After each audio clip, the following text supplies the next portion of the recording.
Children, আজি আমি activity 2 থকা let's read এখিনি পঢ়োছো না তেন্তে বলা let's start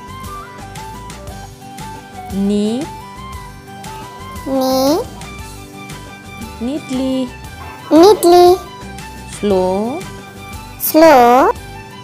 slowly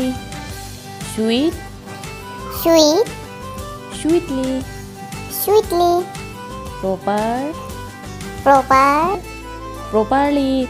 properly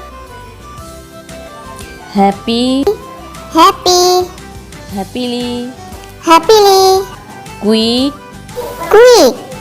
quickly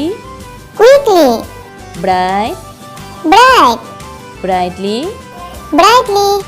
beautifully এতিয়া আমি activity 3 থকা পঢ়োছো না read she is beautiful she dances beautifully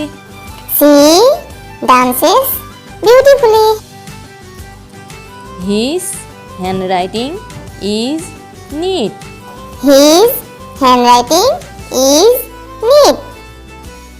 he writes neatly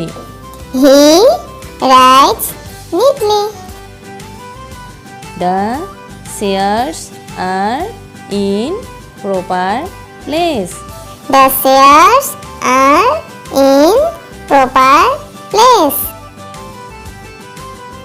the chairs are arranged properly